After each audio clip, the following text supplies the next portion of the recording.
Thank you, Dan Newman. I'm just kidding. I know you don't like Dan.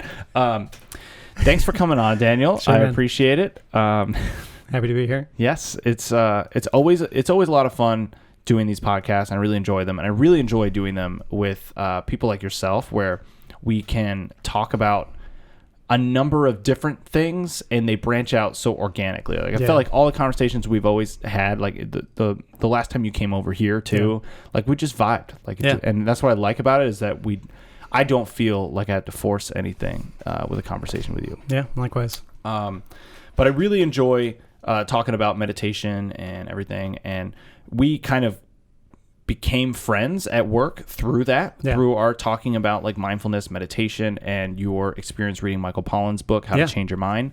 So tell the audience a little bit about your experience with meditation, how you got into it, and what it's done for you. Yeah, sure. So I've been meditating about every day for about 2 years now.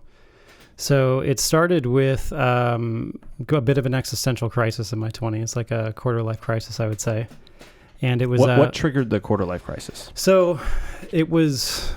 I mean, I think everybody has that time in their life where their mortality just fucking like hits them. And you're like, I'm going to die someday. Like, what is the meaning of this? What am I going to do with my life? Am I doing the right thing? Mm-hmm. It was, I mean, you couldn't pay me to go back to my 20s. I'm not very far into my 30s, but like the fucking... Old man. Yeah. Yeah, you're what, in your mid-20s? Yeah, I will be 25 in May. Nice. So, I was about your age when it started. So I was just nearing the end of college, and I just did not have my life together. It was a very dark period. So, and it was to the point where like the slightest bit of agitation or anything would just spiral me into like the worst kind of nihilism. And I was mildly suicidal. I wasn't, I didn't have any... Maybe not acting on it, but thinking about it. Yeah, definitely like thinking about it. And like it was... And people who are listening to this who have anxiety or had dealt with depression know what it's like to be a prisoner of your own mind. And it's the worst. Totally. It's hell. It's like a thought loop that you're in, and it's a maze with no exit. Yeah. I mean, you genuinely feel trapped. Yeah. Because I've been there too. I've been in that depressive state. And I've also been in a microcosm of that feeling in a trip. Yeah. Where it was like, I was in basically what depression feels like, but like cranked up the dial all the way. And even though it was temporary, it was like you could feel the sense of hopelessness and the sense of like, there's no exit. There's no way out. Exactly right. Mm-hmm. So at work, there was called a mindfulness challenge. So like I said, my therapist recommended it. And there's an ABC reporter named Dan Harris who has a book called 10% Happier. And he has a second book called Meditation for Fidgety Skeptics, which I've read both, and they're both very good. So, and he has a really good way of kind of translating the lingo of meditation for a Western audience and like really getting them into it. And he's really, really funny and really like charismatic, and he's just he is great. So I would highly recommend both of his books. And then he has an app called 10% Happier. So that's been kind of my workhorse since. So I do the Sam Harris Sam Harris Waking Up app as well. So I've been kind of interspersing that into my practice too. Yeah. So I started doing that, and then it took probably a little over a year to like fully like break away from my mind. Mm-hmm. So the way that I describe meditation to somebody who doesn't know or like is skeptical of meditation is it just kind of cuts through all the bullshit of your mind. Mm-hmm. All the bullshit left over from natural selection of like when we needed to like run away from predators and fight all or flight stuff. Yeah. Your brain doesn't know the difference between a tiger chasing you and like stage fright. Yeah. You know what I mean? It feels very much the same. It feels basically like chemically. Yeah. There's no difference. The only difference is the physical situation that you're in, but your mind doesn't care about the physical situation as much as it cares about how it feels. Yeah. You know, if it feels a certain way, then it's going to feel that way, and it doesn't matter what those circumstances are on the outside. Yeah. That's when you realize your inner world so largely dictates the outer world. And the cliche of perception is reality. Yeah. Like there's a deeper understanding in that there's a reason why it's cliche. It's because it's so true that it's been said so many times it's almost lost its meaning by people saying it. But really your your inner world will allow you to perceive different things that happen in the world however you want to paint it. You get to paint with your paintbrush of perception and being like, I want to see this way. And some things are true in the way that you're seeing them, and then other things are maybe not true. But if it's useful to you and it's not lying to yourself, there's a difference between, there's a difference between like straight up lying to yourself, like delusion, and then lying to yourself in a sense that it's a useful strategy that will get you where you need to be. Totally. And I think there's a balance of how you should lie to yourself. Right? Yeah. Because you're going to do it anyway. You might as well have like the balance of how you're going to do it. Yeah. It grants you gradual distance from your head, from your mind. So it kind of centers you and solidifies you in conscious awareness. So the benefits of having distance from your mind are like you see those thought patterns clearly, you can know how to get away from the ones that aren't useful, and it seems like a superpower sometimes. It does. So like it can literally be the difference between being angry all day and being angry for 10 seconds. So like if you have that distance from it and you see like what thought patterns, like where the thought patterns are coming from and not just getting lost in it. Yes. So you get like the space around it. It's like Aikido where you redirect the energy. So somebody puts a punch towards you and you redirect their momentum to like grab their arm and then have them like fall onto the ground through that, right? You're basically doing that with your thoughts. It's like mental jujitsu, where you're just kind of like you're tussling with them. And when you're able to take the energy out of the punches, it makes the punches feel like they're just thrown at the air. It's just like a paper fan, just hitting you, like nothing. So it's what I found is whenever the punch of anger or anxiety hits, is it kind of what it does is it allows you to feel what those sensations feel like. Without having basically observing them non-judgmentally. So like not labeling them. So like and I've noticed that just noticing those thought patterns and labeling it for what it is and saying in your like inner monologue, what's really helped me is like there's anger present in the body. There's like irritation or whatever. Even the words you're choosing. Just doing that cuts the power it has over you in half. I mean, that's my experience, but that's one thing that's definitely helped me a lot. That's a good strategy too, because when you say I'm doing this or I'm feeling this, you're automatically associating that with your personality and your ego. You're like identifying as these things. But those things really do not make up who you are.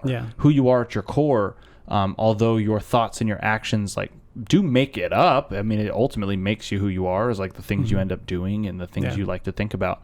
But there are differences between the types of things you think about and then the specific thoughts that you're thinking. The types that I like to think about, consciousness, mindfulness, space, video games, whatever. And all of that together does make up my personality, right?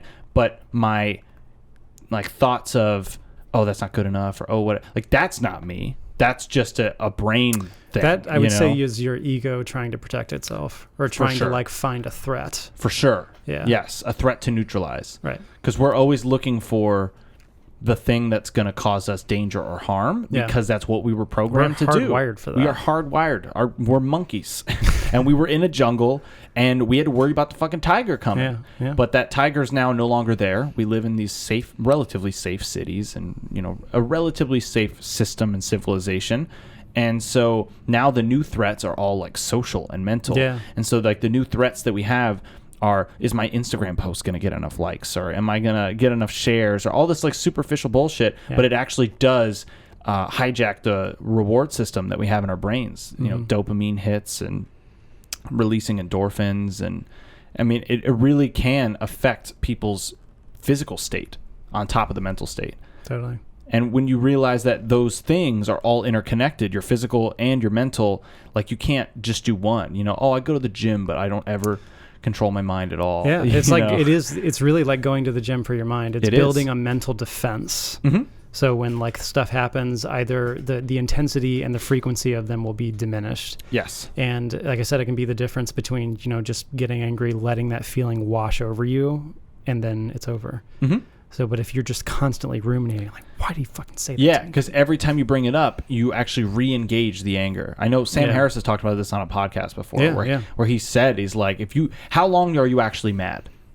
versus how long are you mad because you keep thinking about it and you keep re-triggering yourself. He calls it because he's a scientist. He's like, if you just let it live out its half-life, if you just have the thought, notice it non-judgmentally, just let it happen, because it's all natural. Emotions are like weather. Yes. They come and go. It's totally natural. So what's also helped for me is it's totally natural to feel this way. Like everything. It's totally natural. Totally natural. Climate change is totally normal. I want some good old-fashioned global warming for this cold Chicago. Yeah, we could use it. But if the physiological responses with the thoughts arise, whether or not, I mean, like if it's, and this is one of the things that on my most recent mushroom trip I found, is that everything is fucking natural. Like everybody's nature versus nurture, like every event that led to the changing of their mind, to the changing of their psyche, to the solidification of the patterns, is all the way that it is and the way that it's supposed to be. Everything just is. It's all playing out as exactly as it's supposed to. Yeah. And although some things feel like, man, what the fuck? Donald Trump's president? Or, like the little things like that where you're like, how the fuck? Nah, man, it's all according to plan. Yeah. Like this is all going the way it's going to go. All of the events that led up to that, there's no other way that it could have happened. Yeah. So like, by definition of it happening. And so much of life is out of your control as it is. And the suffering and the discomfort and the dissatisfaction is you resisting it. Yes. So if you can allow those emotions or feelings or whatever to just exist in your body without resisting them, that the psychological relief you can get from that is huge. It's huge. And just understanding that, like, you're okay to feel these things. Like, these negative emotions are useful emotions as well. Because it allows you to reassess. And it's not something you should sit there and dwell on, because I think there's not a whole lot of point in living in that sad world for very long. But it's okay to be there for a little bit. It's normal and it's natural and it's human to fucking feel that way. You know, you're not always going to feel 100%. And you wouldn't feel good if you always felt good, because then there'd be no baseline. There'd be no bad. It's the yin and the yang, dude. You have to have the yin and the yang. It's just part of the universe. And it is so weird to have like a world that we live in now where we have all this food that sits in the stores and all this stuff, and then you got people starving still, you know? And so there's this weird dichotomy of that, but it's kind of a microcosm of the larger universe. And at least in the way that we have it here on Earth. Obviously we don't know about these extra planets, but I'd imagine that on other planets there's a similar thing of this, like, kill or be killed, because it's the only way that things could evolve. Yeah, the Darwinian. It's like, I'm trying to steal the energy from this star and repurpose it for me, and if you're cutting into my shit, then I'm going to fight you for it. And the same way that that other things then start evolving and be like, well, I see that you're not grabbing this energy, so I'm going to grab this energy in this way. And like, there's no way that doesn't happen on a bunch of other planets. Now, because of chance and all these other circumstances, everything could probably evolve way differently. But I think the premise of how things evolve, it seems like I can't see it going any other way. Yeah, totally. I can't. I mean, and at least evolving to the place that we are now. Yeah, with so like multi-celled organisms and And we're like, we've developed over millions of years, like theory of mind, and that being the basis for like empathy and realizing that other people have like goals and aspirations and feelings and all of that stuff. So, I mean, but all of that shit from natural selection is still there. Yes, it's still there. The remnants are there, and the effects are still there. We live in a more civilized society, so we certainly don't do things as barbarically as we used to, but that the mentality is still there sometimes. And it's integrated into, like, so for example, the attitude of a warrior that is like, social justice warrior. Right? Well, a little bit. There could be that too. What I was going to say, though, is like the attitude of like a warrior or somebody who's like a fucking killer, man. Like they do what they got to do. That same attitude still exists, but in these CEOs. Like this, like Jeff Bezos is like... Yeah, that dude's a fucking... God, that guy, like, I don't know this, but I've heard that he works like 24/7. That guy is like nonstop. Yeah, but also, what's wrong with you, bro? You got billions. Yeah, for sure. You know what I mean? Like at a certain point, it's like... if you have all that money, then you should be using it for good. Yeah. And people like Bill Gates, and like there are people who do that. Yes. But also, how did you acquire as many billions as you did without some sort of like ego-driven, I don't feel whole, something's missing? Oh my gosh, you know what I mean? Like, because to me, and I mean, it's not like I feel like I have things figured out, but to me, I don't see the point in billions. Like, I can see the point in millions in what I'm trying to get into because of the startup cost to make a film, right? Yeah. You need millions. Like the startup cost to make video games, you need millions. Like these are things that I want to do, so I know I'm going to need millions. I don't need $1 billion. Yeah. I don't even want $1 billion. No, me because neither. if I have $1 billion, it means that I'm not allocating my resources properly, and I'm holding on to way too much of it. Yeah. Because there's no way I'm going to be able to spend $1 billion. Yeah, for sure. It's an ego. It's an ego thing. Yeah. And so definitely. that's why I'm like, dude, Jeff Bezos, bro, you're already like, can you start giving back? Can you pay your workers? Can you make sure that they have AC so they don't have a heat stroke? Yeah. Or is the ambulance really that much cheaper? You know, these are all like things that. These are symptoms of people's minds being out of control. Correct. Like the day that we live in with like the moral panic and like all the political shit that's going on and people losing their cool and getting angry and like being so defensive and so sensitive. Like these are all symptoms of people not having control of their mind. Not having control of their mind or their life. Yeah. I think we've taken away so much control that people could have in their day-to-day activities via like economic strangling almost, you know, because right now half the country makes less than $30,000 a year. Yeah, that's not sustainable. Yeah, no, it's like factually true. They did it on the Census Bureau, and so it's like if 50-something% of people are making less than $30,000 a year, and $30,000 a year, if anybody who is making that knows that you can barely afford rent in like a city, like you barely afford rent and then food and then have any money for anything else. It's like that's not true freedom. Then that limits people's choices on what they can do. And the more choices that you give somebody, the more likely they are to come up with creative solutions, I've found. And I mean, I think there is a value in restrictions and things that force you to kind of narrow your focus, but not to the point where my only option is to work this job. Otherwise, I will literally go broke and homeless. You know, it's like you have to give people enough leeway where they can take a risk, because right now no one in this country really can afford to take a risk except the people who are already millions. Exactly right. But it's like, but we don't want more of those people making more money. We want more people making the lower millions or you know the 100,000s or because that's then a real life that they can live off of. It's enough that you can have a decent house, you can go on vacations.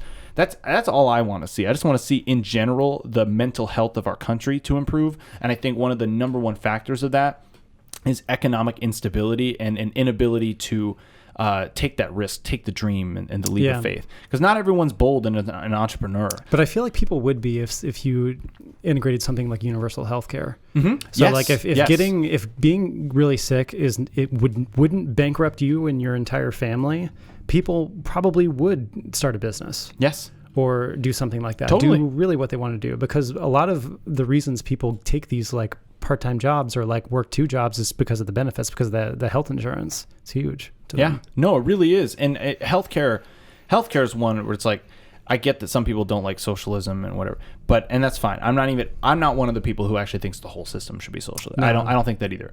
But what I do think is that certain things need to be socialist. Like certain things, like bro, if it's for profit, you already fucked up. Yeah. So in healthcare, a for-profit healthcare system, it'll never work. No. Yeah. We have worse outcomes.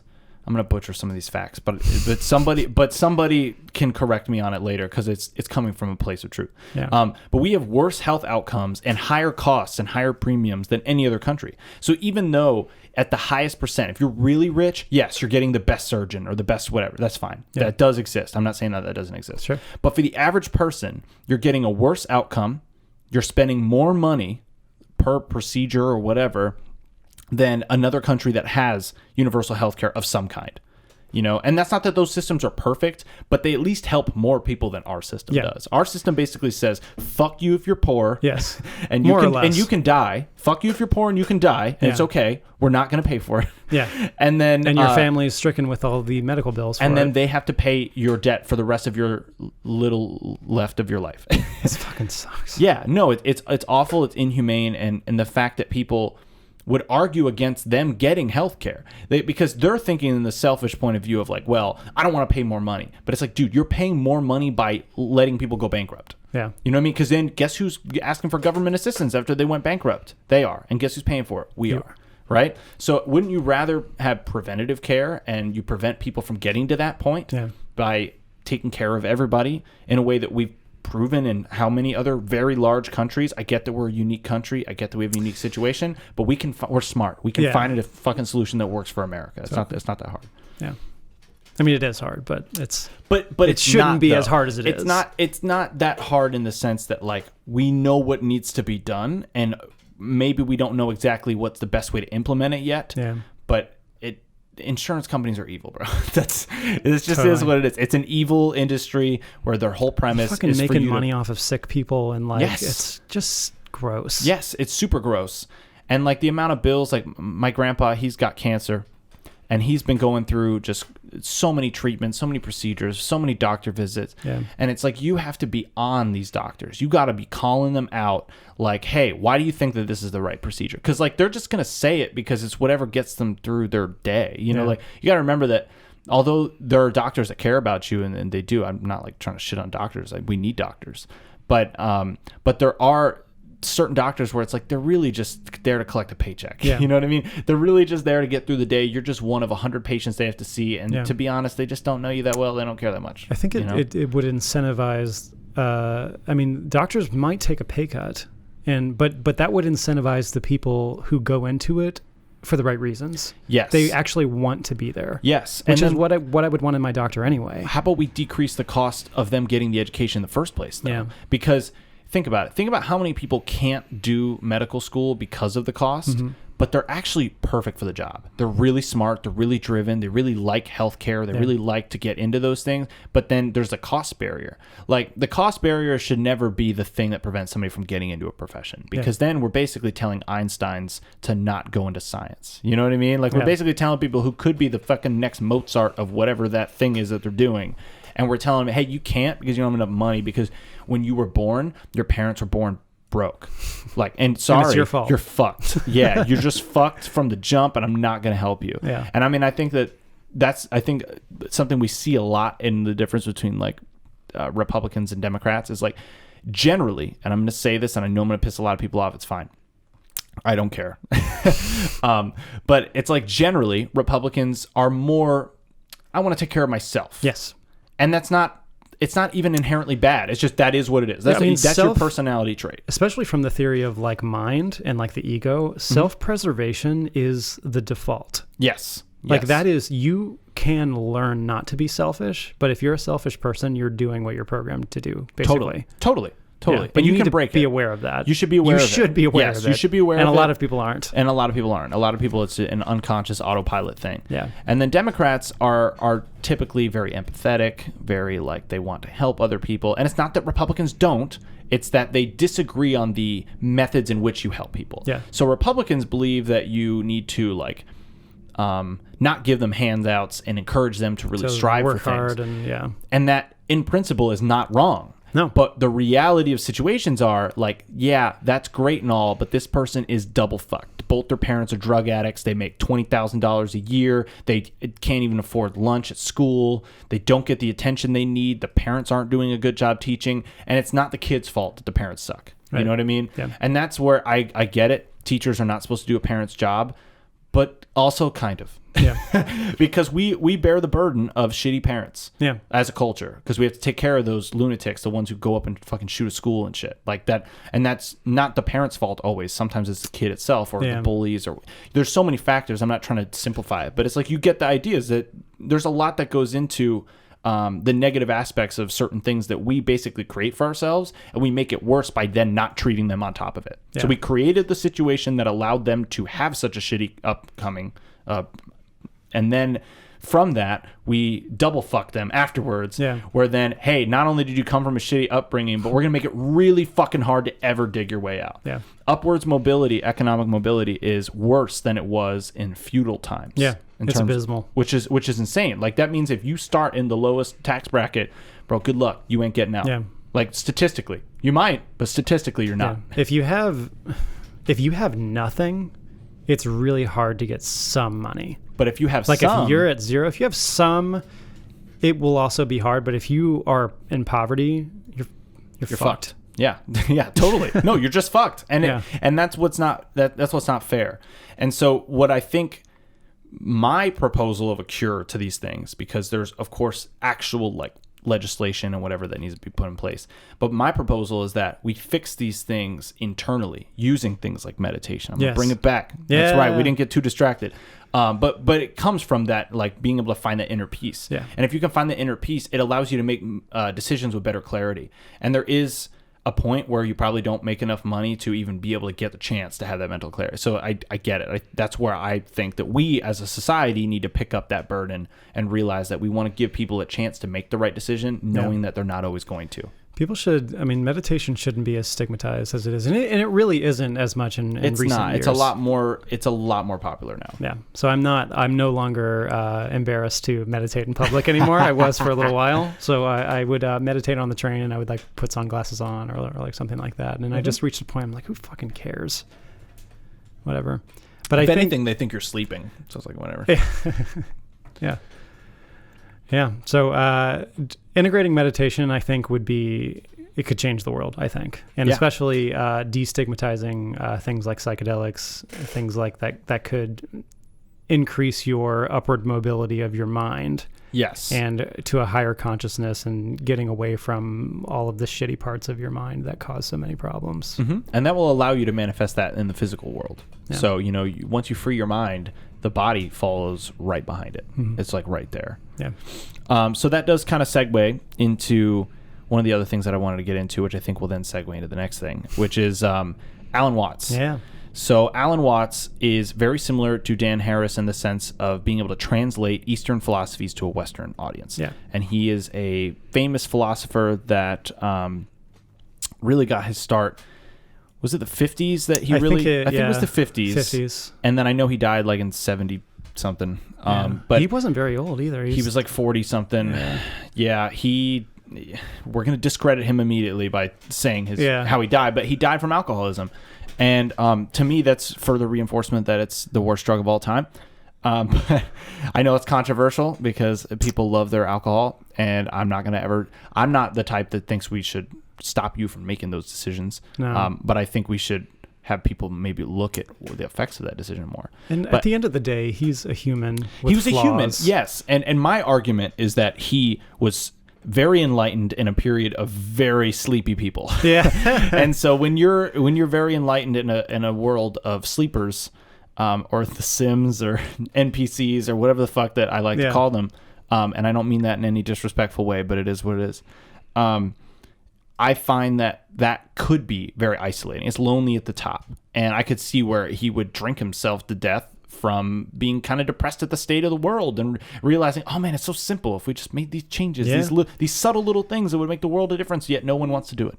Dude, he has this remarkable way of just breaking down and simplifying everything. The biggest takeaway I took from Alan Watts was like, the mystery of life is not a problem to be solved. It's just a reality to be experienced. Mm-hmm. And the meaning of life is just to fucking be alive. Mm-hmm. Just enjoy it. Don't complicate it. Exactly. You have to just enjoy the ride. And that was something that I've learned on numerous trips. I've learned on mushrooms that everything's the way it's supposed to be, and that it's all going according to plan. Exactly. That was one part. And then I learned on DMT that the point of the ride is to enjoy the ride and not to try to analyze it or throw a bunch of meaning on it or translate it. The more you do that, the more confused you will be, and the more isolated you will be from society. It's like you can't do that. You're going to end up not knowing how to function here. Like at the end of the day, I still have to go to my job. I still got to go do my normal things, even if I have these amazing epiphanies about life and existence in the universe. It's like you do still have to come back to reality and live in this world. Yeah. And I think that he says that the problems that people run into and the suffering that people run into is trying to separate themselves from every situation. Mm-hmm. So like if you are in pain or in an uncomfortable situation, if you're trying to bring the I out of that, then that's where you're going to suffer, because the I really is kind of an illusion. And you just are whatever it is. And he has this amazing way. he has a really good video talking about the yin and the yang on YouTube. Yes. And I showed you that. Yeah, he did. And he has a book called The Book, The Taboo Against Knowing Your True Self. And he just breaks down existence into like the yin and the yang, and so basically like you can't breathe without having an atmosphere, and the atmosphere exists relationally to something else. You can't walk without gravity and without like a ground to support you and all of that. So like, and this kind of goes into Zen Buddhism, is everything just kind of is. It's all relationships, even down to like the microscopic level. Totally. So that completely blew my mind. Things only exist in relation to one another, right? And that's where like you can't have the push without the pull. You can't have the hot without the cold. Yeah, you can't separate yourself from the world around you. Exactly. Yeah, you can't. You only exist as part of it. Yeah, you're it. You are an expression of the universe. You are the waves in the ocean and the ocean at the same time. Exactly, and you're also the shore that you crash upon. You know? Yeah, exactly. Yeah. So it's like, and then, I mean, just in general, just realizing, I guess when you realize the interdependent nature of everything and how everything is so interconnected, it makes you realize the certain things that like doors of opportunity that you can now go through, because you realize that that's what they are. You know, somebody comes into your life, that's an invitation to a whole world of decisions that might be worth it or might not. Yeah. But when you open that door, then it's creating a whole new branch of reality on how it can play out for you. Totally. And realizing that every time that you meet somebody could be the next major step. Like you don't know the people that you meet. Somebody you meet on the train, just have a cool conversation with. You don't know that in 6 months you're going to rerun into that person, and that person's going to end up being the key to something. Like you don't know. You got to treat everyone like they're the key. Yeah. And when you do treat everyone like they're the key, not everyone's going to be the key, but you'll get better at recognizing, the right ones from the wrong ones, and then you'll get better at making those decisions in the moment and being like, you know what? Let's see where this goes. Right. And that goes to improv, and something that I learned from Second City is yes and, the concept of yes and. So somebody gives you an idea, and you are supposed to, yes, I agree with your idea, and I'm going to add this. Okay. And so the idea is that if you say no, you kill the scene. Hey, you're purple, right? No. And scene, right? Awkward silence. Hey, you're purple, right? Yeah. And green. I'm Barney. Boom. Scene. Like you just created a scene, and now you can keep working from it. Okay. And so I apply that now in my day-to-day life when I run into people, or if I see things, or I'm like, let's see where this goes. Mm-hmm. And I mean, you do it with reason. You know when something's a bad idea to yes and, right? Yeah. And you still have to kind of use that instinctual judgment. But the concept of being open to things and being open to the experience. I don't know where this is going to go. Let's see where it goes. Yeah. And I feel like that is so much more useful when you have like the space around your mind that you get through meditating. Yes. So, yes. But I totally agree. Because then you see it from what it is instead of just in that momentum. Because you're feeling. Outside of it. You're outside of the thought pattern. Exactly. So you don't just make a decision based on the thought pattern that you're trapped in. Yep. Yeah, totally. I agree. So the reason why I brought up Alan Watts, other than the fact that the book, by the way, fucking great book, super easy read, really, really short. Also, The Wisdom of Insecurity is very good. I'm about halfway through that now. Ooh, I haven't read that one. Yeah. But the reason why I wanted to bring him up is because he was a profound impact on my experiences as well in introducing me to the psychedelic state. Oh, yeah. Because he introduced me to all these philosophies and stuff that I was so fascinated with. But then when I started experimenting with psychedelics and acid and mushrooms, I was able to learn so much from his insights, because when I was in those states and I would watch these YouTube videos of him talking, it's like not only did what he say made total sense, but it resonated so deeply that I actually was able to internalize it. Yeah. And I was able to really be like, damn, like not only is this some truth that like sometimes if you just watch it on YouTube, like you really feel that in that moment, but that shit burns off, it wears away. But in the psychedelic state of mind, you're creating extra neural pathways that really ingrain it deeply into your brain, that really ingrain it into your way of thinking. And I did that at such an early stage in my psychedelic exploration that I feel it has allowed me to accelerate my learning and growth, because I stand on the shoulders of giants, man. I learned from all these amazing philosophers that I never would have been able to talk to because they're already dead or something. Yeah. But I get to learn from them on YouTube. I get to watch their ideas, and at the end of the day, like these things are just inspiring ways of thinking or inspiring ways to change how you see things, and you always have the power to like give it power. Yeah. So I listen to this amazing thing and I give it more power because I'm like, it's useful to me to add more energy into this thought because it clearly is a good one to have. Right. And you just kind of get, like you said, with the critical distance, you get better at being able to do that. Being able to be like, this is a good thought pattern. I'm going to put some energy into this one. This is probably not the best one. Yeah. I'm going to let that pass. Right. And, you know, just kind of having that filter. Yeah. I haven't listened to, so I don't know if I've ever listened to Alan Watts outside of YouTube, but I haven't. The only quote that I've heard from him about psychedelics is, what is it? Once you get the message, hang up the phone. Yeah. So, I agree and disagree with that. yeah. I agree with that in the premise of stop asking questions about the universe and the origins of it. I disagree with the fact that you've learned all that there is to learn. Yeah. You know, like that concept to me is like, I don't think so. Yeah. I don't think he would support that either. I don't think he meant that either when he said that. Yeah. But that being said, people use it for that, like as a phrase of like, well, if you got the message, hang up the phone. It's like, yeah, kind of. But also there are times where you just need maybe a break. Yeah. From psychedelics so that you live some life, and then when you revisit them, you can have integrate it. Yeah, you have all this new experiences to reintegrate. And I really do believe that you should not be tripping every week or anything like that. You know, like I think once a month is probably as frequent as you should. Really? Like if you're going to do it that frequently, I would say that's about as frequent.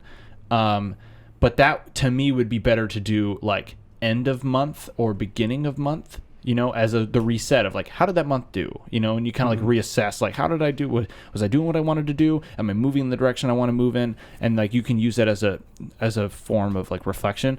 That being said, if you're killing it and your momentum is strong, like, there's no reason to disrupt that because it will. It will disrupt momentum even if it's good momentum. Yeah. So I think it's just good for breaking cycles, loops, and maybe just gaining some perspective that maybe you lose a little bit once you really get lost in the sauce. Totally. I think that did you read Michael Pollan's book?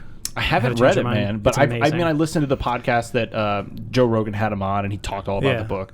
So I've definitely I've heard a lot about what he's talked about, and I know it's something that I'm going to enjoy. Yeah, but I have not read it. He's great. So he was not a psychonaut at all going into it. He was just like a food person, critic. Reporter, I guess. So he basically heard about all of the clinical trials and the Johns Hopkins for like smoking cessation and people who are terminally ill with cancer, and like they would do heroic doses of psilocybin mushrooms or LSD or DMT, and their death anxiety is just gone. Yeah, like totally gone. And then the most like remarkable one was smoking cessation. It was something like 80% of people who were addicted to smoking after psilocybin. Anything else is nowhere near. It's fucking crazy. And when he asked them why, like, what about it? And he would usually get answers like, well, I realized that my breath is so precious. Like my body is like a gift. Dude, he called it in one of the podcasts. I think it was the Joe Rogan podcast. He said that it is a graduate degree on the obvious or something like that. That's great. Yeah, it was like a graduate degree in the obvious. So like basically there are things like I said earlier with cliches that like they're cliche because they're so true and they've been said so many times that the meaning's almost been lost by how often it's been said. But psychedelics will add that magic part of what those sayings really mean and the true core of it, that it kind of like re-energizes it in a way that I think when you just hear it, you're like, yeah, okay. Yeah, it does. I mean, magic is it seems weird, but it's a good way to describe it. Psychedelics have this magical way of dissolving and collapsing your beliefs and assumptions you have about yourself and belief and assumptions you have about the world. Yes.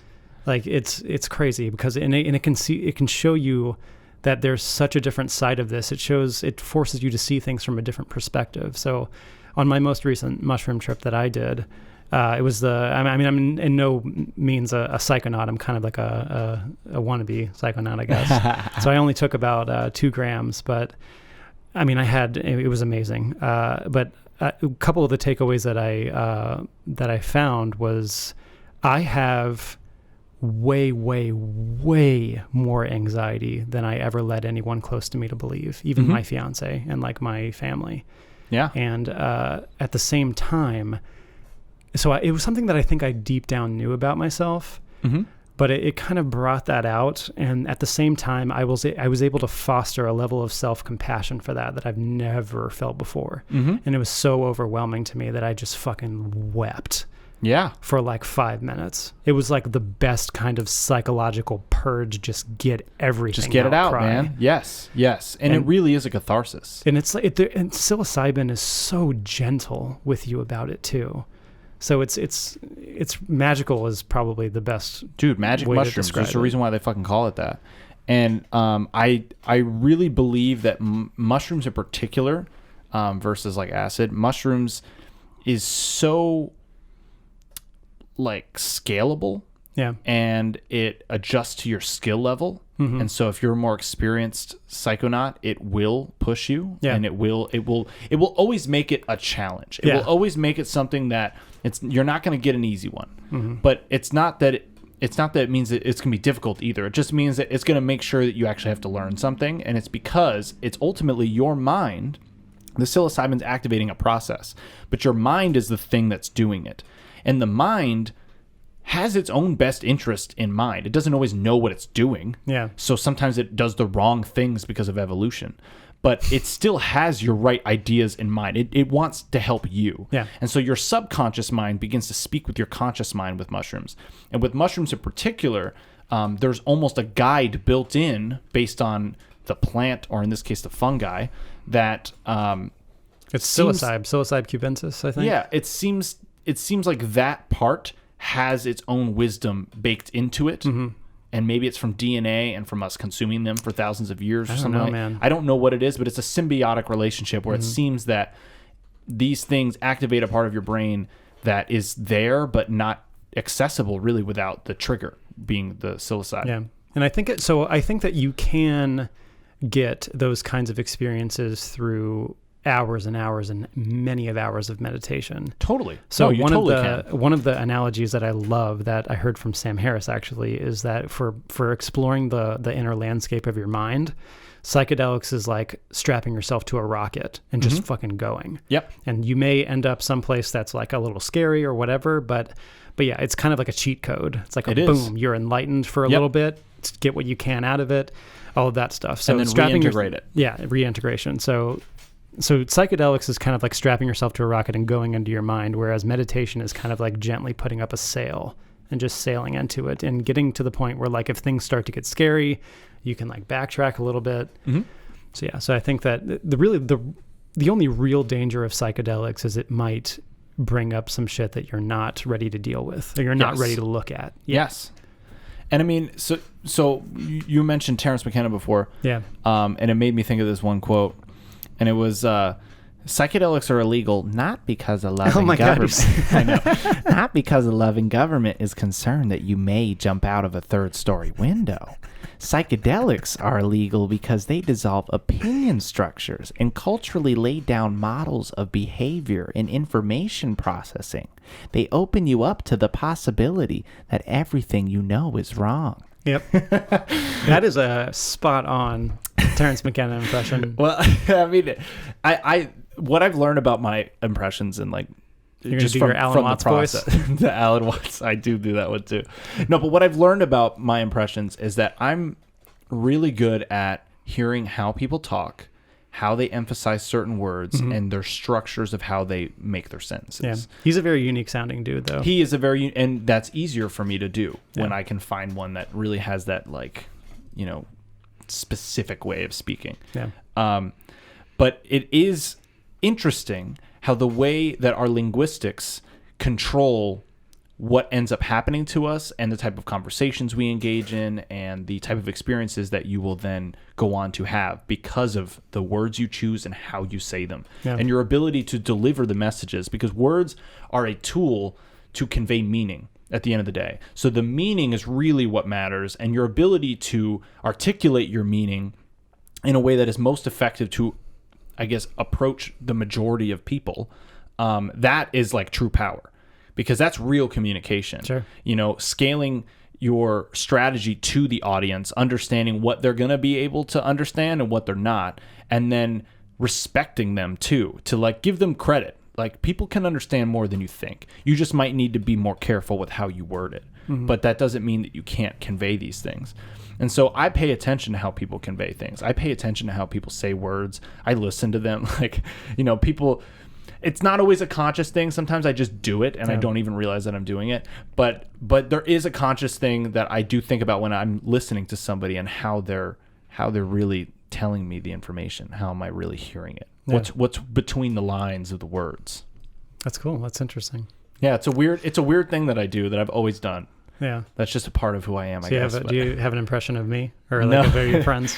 No. See, you know, I try not to do that. Yeah, I try not to do that. I mean, there might be some people where it's like, because of the unique factor of how they talk, I might be more inclined to mock them or whatever.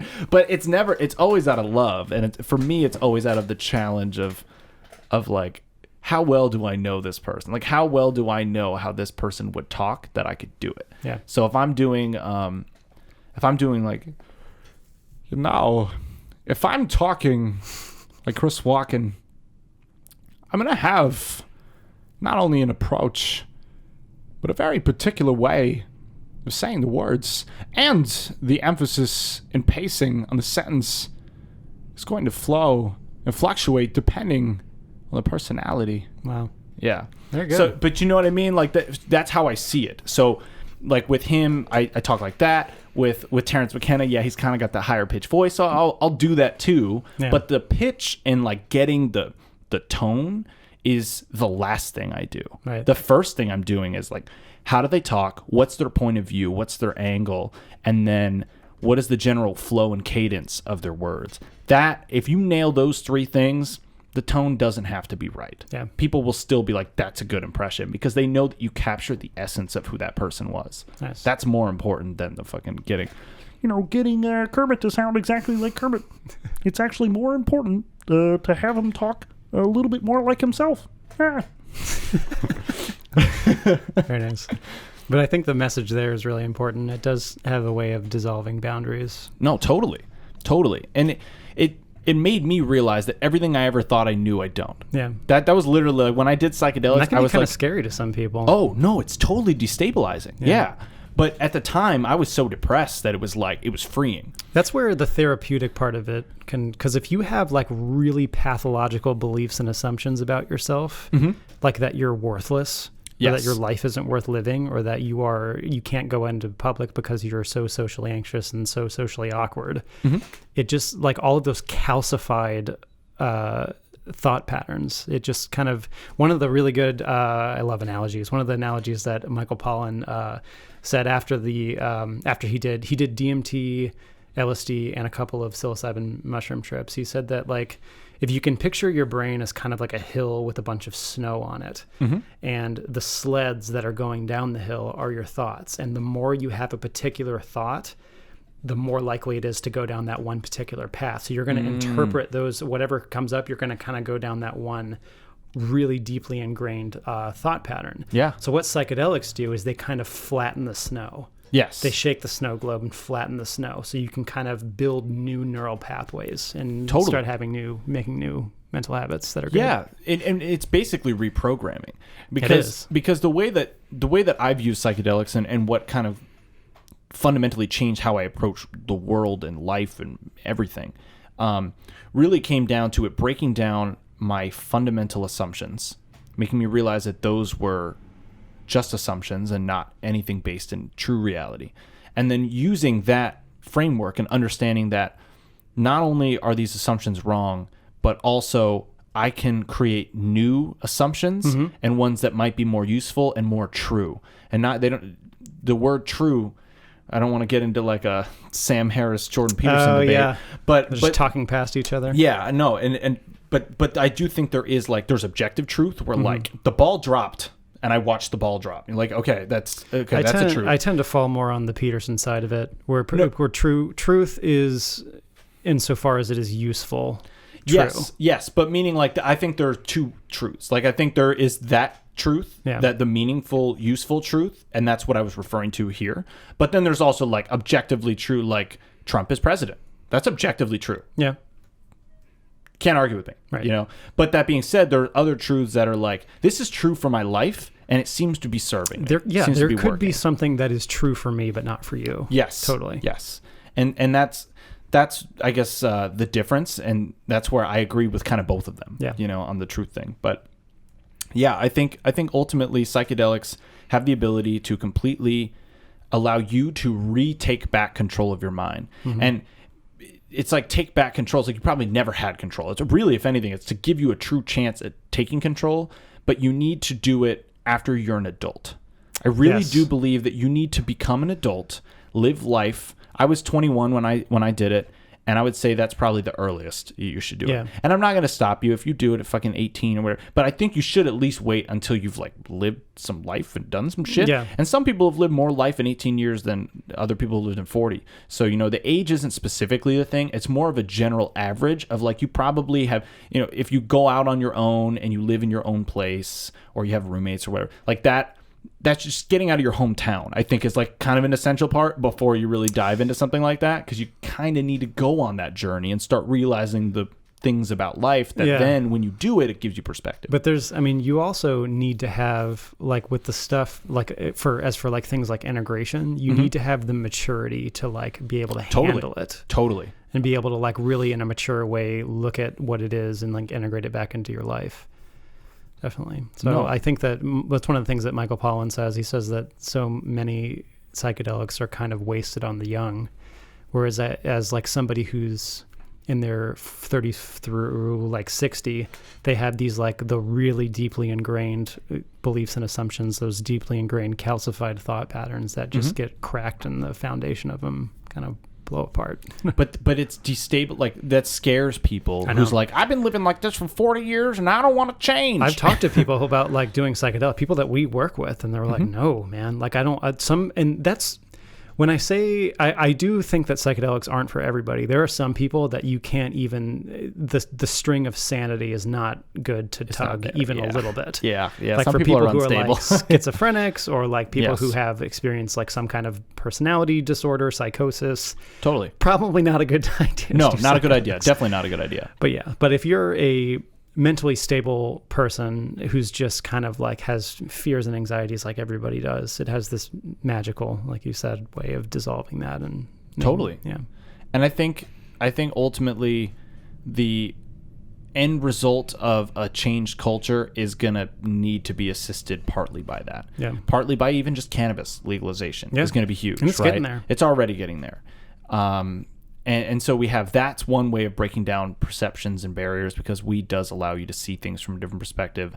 And although I think that one's a little bit more easily abused versus some of these other psychedelics, I think are harder to abuse. Not that you can't, but I think they're harder to. Well, they're not really that addictive. They're not that addictive. Like the first thing, like when I came down from the mushroom trip, the first thing wasn't like, oh my God, when can I do this again? It was like, you're like, oh shit.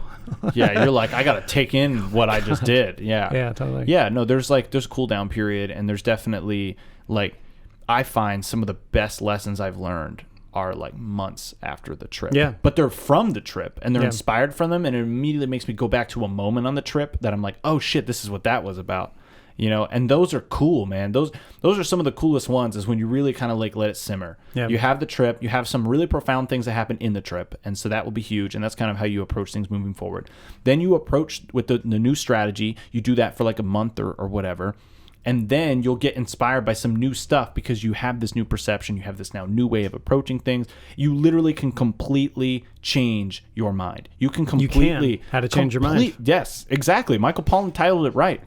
Because you can completely change your mind. It's not going to happen overnight, and it is a process that you have to begin and just kind of like keep chipping away at. Totally. But like where I'm at now compared to where I was when I first started psychedelics, like it would have seemed overwhelming to think I'd get to this point. Yeah. But now that I'm here, I'm like, yeah, no, this was the logical progression of how everything went. It makes sense that I went from this point to this point, and that I had all these little blips all along the way, but they were all part of the process. And the only reason why I even got to where I'm at now is because of the small changes that happened at each stage that then accelerated my ability to learn and grow faster. Totally. And they're very empowering in that way too.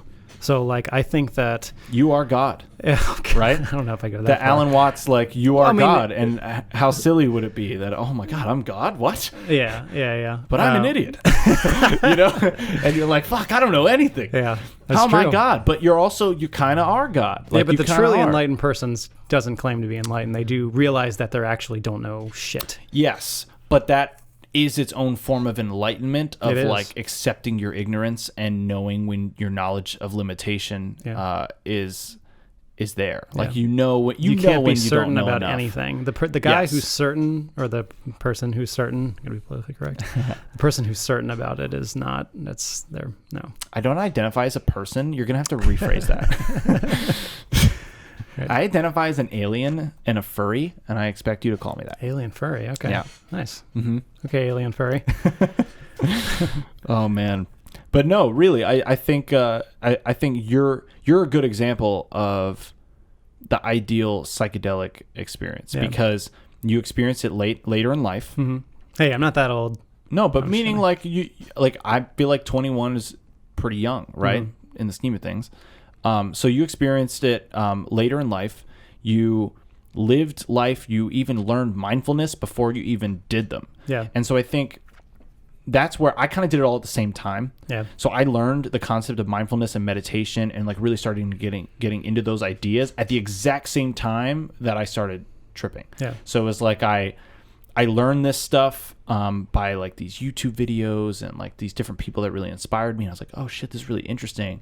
And then I was like seeking out the psychedelic because I'm like, all right, I've learned so much about these things and I've learned about all these concepts and like they seem really interesting. And then I did the psychedelics. It reinforced that, re-engaged my desire to really like get into those things. And then since then, now I'm doing those things and doing the psychedelics and meditating. And it's like all of it is just this like positive feedback loop. It is. And then you combine it with like physical fitness and exercise. You know, I go to the gym very often. I hit the sauna pretty much every time I go to the gym now. And like all of those little things are part of building this foundation of making me Superman, you know, making me like the best version of me. Yeah. Making me closer to the God that I am, you know, that we're all gods. We all have this universal light, the inner divinity, the light that we all have in ourselves. And you can always choose to tap into that frequency. And the more you tap into it, the easier it is for you to continue to tap into it and to stay there. Totally. And so you can never stay there all the time. That's not what I'm trying to say, but I find it easier for me to tap into that God mode. It's easier for me to go Super Saiyan, as I call it in the other one. You know, it really is. It's easier and easier for me to go into that state because I've been there now enough times. I'm comfortable in the state of mind. I don't lose it. I don't lose the focus when I'm in it. I was just going to say that. Like, it's not, I mean, like, it's one of those things, once you have broken out of your mind, like broken free of like the thoughts yanking you around, and seeing your inner divinity and the interconnectedness with you and all that is, once you've seen that, you can't really unsee it. No, you can't put it back in the box. Right. Yeah, you really can't. Pandora's box is like open. It's totally open. So it's like I couldn't, even if I wanted to, I couldn't unsee it. I can't go back. You couldn't. Some people though do. They have these profound experiences and then they don't integrate them, and so then what it ends up doing is like you can't put it back in the box. You didn't forget it, but then you are keenly aware that you're not doing it, and it ends up making you feel shittier. Yeah, I believe that. So you have these profound experiences, but then you're not acting on them and you're not doing them, but then you know you're supposed to be. It creates this negative loop in your head of like, I'm a piece of shit. I should be doing this, and I'm not, and blah blah blah. Yeah. But then you're not doing anything about it, so then it's kind of on you. But I've seen it. I've seen it where people trip, and I'm like, man, you didn't really get it though. Yeah. You missed the whole thing. Yeah. I feel like there's a certain, I feel bad saying this, there's probably a certain level of like intelligence. Yeah. And self-awareness. Oh, I don't feel bad at saying it at all. I think psychedelics are for smart people. And I think they can help dumb people become smarter, but I think they're for smart people. No, legit. I do. I think they're for smart people. And not that people can't get value out of them, period. I think they can't. And I know it's controversial for me to say it, but like, sorry, some people are dumb. It's the world, okay? Not everyone's a genius.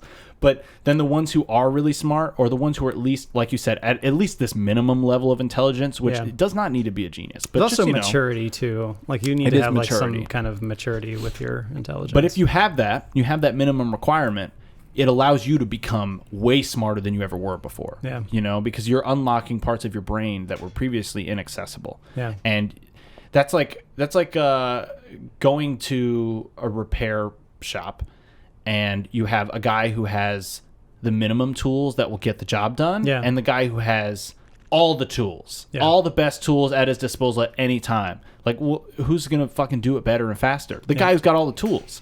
So if your brain, when it's been unlocked from psychedelics and meditation, is a fully complete toolkit, It and a is. kit that you can acquire more tools that you didn't even think were part of this kit, then yeah, that's an advantage. And so then if you're smart, you realize, oh, I can exploit the shit out of this. This brain is something that is a very easily manipulated tool. And I say easily, but, you know, meaning that it's possible. It's have you heard of the term neuroplasticity? Yeah. Mm-hmm. So one of the things my therapist says, and I love this, it's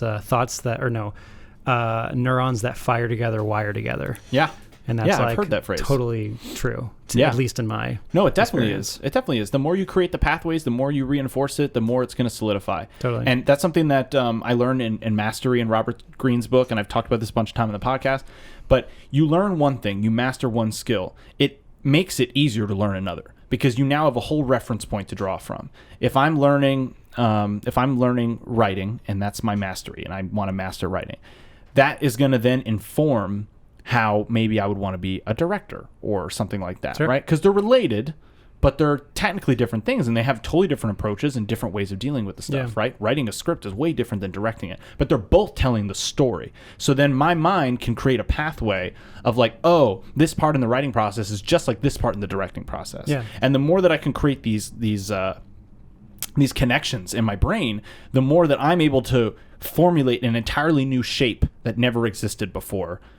Simply because of my unique points that I'm able to create, these vertices of this unknown polygon of some sort, Yeah. right? And everything you're doing is creating these little points that then you can choose to connect the dots or don't connect the dots. And I know Steve Jobs, he fucking said that about his acid experiences, that it allowed him to connect the dots. He said it was top 3 most profound experiences in his life. Yeah. And I think he famously gave Bill Gates shit for not dropping really acid. doing it. Yeah. Although he's Like done your it company would be before. more successful if you had dropped acid a few times. Isn't that funny? I think he has done it before, but I think he only did like once or something. Yeah. I remember reading that somewhere.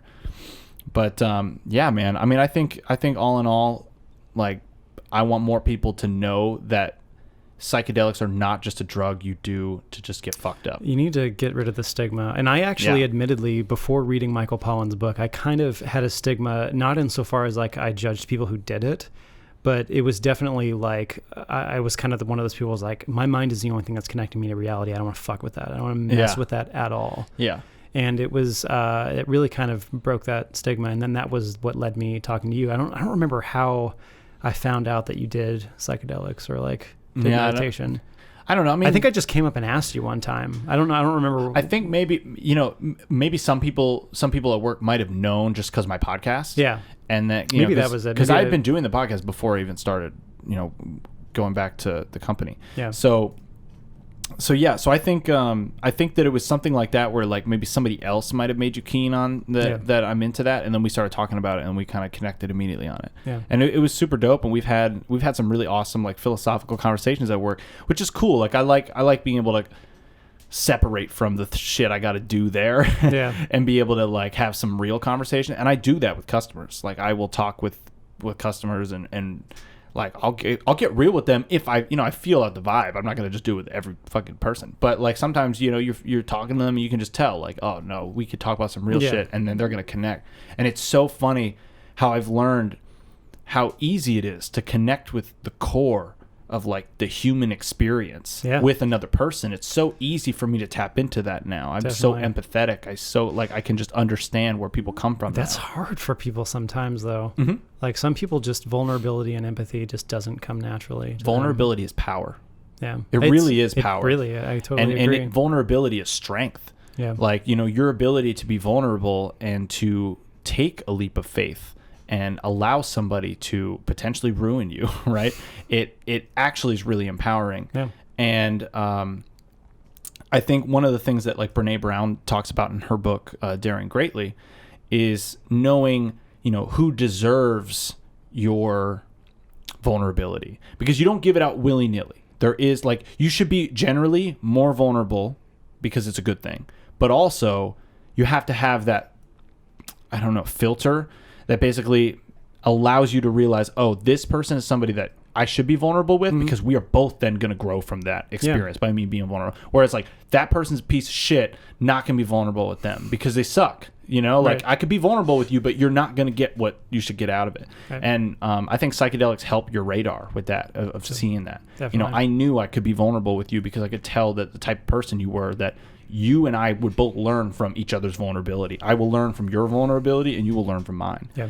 And when you find relationships like that, you got to hold on to those things. And it doesn't mean that these are people you got to talk to every day. It doesn't mean that these people that you're texting all the time or whatever. But it is just, when you are in those moments with those people, put your fucking phone away and just be in the moment. Yeah. Like, genuinely just, we're here together, we're opening up, and we're being vulnerable. And I want more people to do that. And if this podcast is inspiration for people to do that, then it's fucking doing its job. Yeah. I feel like the world would be a lot better if we had more vulnerable, mentally aware people. Yes. The vulnerability, I think, would allow us to reflect in a way that is more honest than we normally do, because our defense mechanisms that are normally naturally triggered when somebody pokes at something are less likely to be as triggered when you are consciously being vulnerable, when you know that, oh, that reaction is, I know it's just a gut reaction. Yeah. You know, oh, that's just me, like, defense mechanism, but that's not, I don't need to be defensive here. I can be vulnerable. Yeah. Got to let that guard down. Yeah, man. Awesome. Well, this was a great podcast, man. I really appreciate it. I enjoyed it very much. I'm really glad to have you on. I'm definitely going to have you on again. So it'll be, we'll talk after you've had a couple more psychedelic experiences, and we can kind of get into it. Cool. All right, man. All right. Peace.